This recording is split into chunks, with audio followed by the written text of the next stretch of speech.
Have you ever think how will the global money printing end? Who is behind it and what is purpose of QE programs?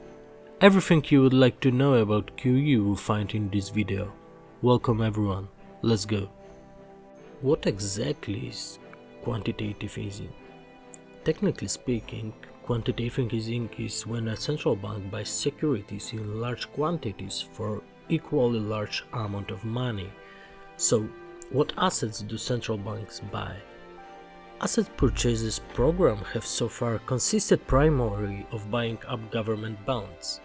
In the first rounds of US and European QE, the sellers were governments offering their bonds. QE is therefore a transaction between central bank and government. In the latest edition of QE, because of pandemic, central banks were not limited of buying government bonds. They also reached for commercial bonds or corporate debt, including so-called junk bonds. Let's go to the beginning. The instrument had its world premiere in Japan in 2001. After the great decline in real estate prices, the Japanese economy could not break out of stagnation and very low inflation. Traditional monetary and even fiscal policies did not help. The economy stood still and could not move.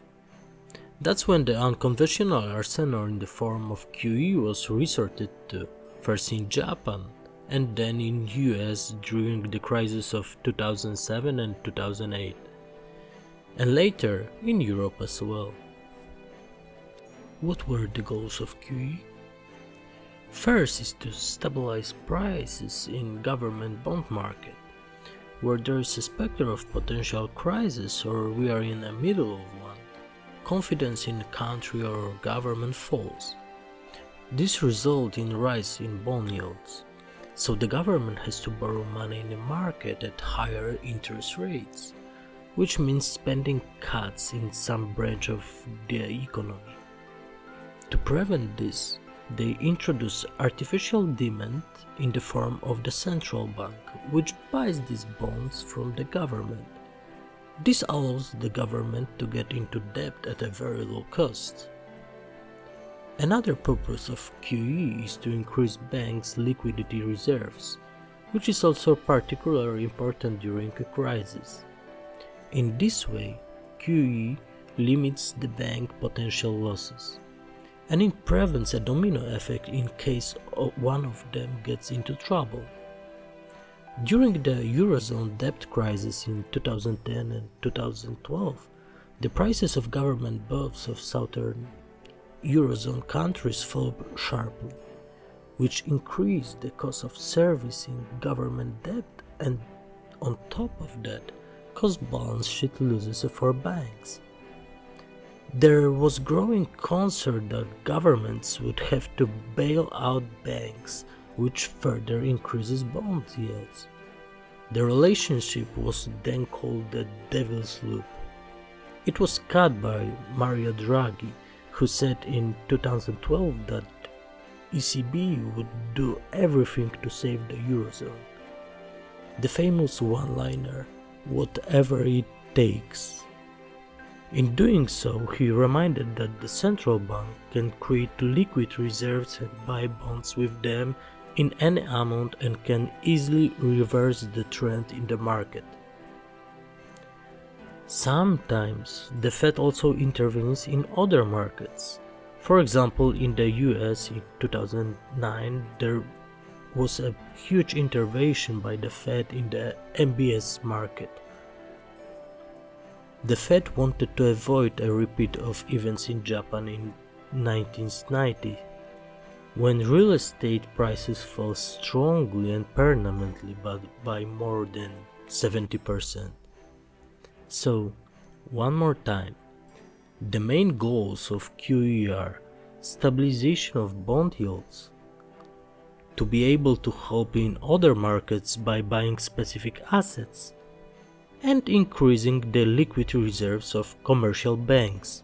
But the major question is, was it the QE program that caused today's inflation? When in 2008 the US Federal Reserve went ahead with the first wave of QE, plenty of economists began to fear an explosion of inflation. However, there was no price increase. Quantitative easing started in 2008. The Fed balance sheet rose around 8 times since then. For 12 years, the inflation was near the central bank goal. The problem with inflation started since 2 years, which was caused by a mix of fiscal policy and supply shock. The printing under the QE has so far consisted primarily of buying up government securities. The central bank buys debt and converts it into liquid reserves. However, there is no simple ratio between the amount of liquid bank reserves and money supply and inflation. In Japan, QE has been going on consistently for 20 years, and the Bank of Japan is rather only quietly dreaming of having trouble with inflation. Money did not go to ordinary people but to the financial markets. It could not cause inflation in the prices of consumer goods. Instead, they caused inflation in the investment markets, which was reflected in the increase in the prices of various assets. The situation changed in 2020. Central banks wanted to enable governments to financial fiscal programs to ease the negative economic impact of dealing with the pandemic. It was the fiscal programs that gave away money directly or indirectly to citizens that contributed to the upward inflationary pressures. Can we call quantitative easing as money printing? No. Liquid reserves are not part of money supply. These are funds in commercial banks, current accounts at the central bank, which are used for interbank settlements. Liquid reserves are not used to purchase consumer goods and services.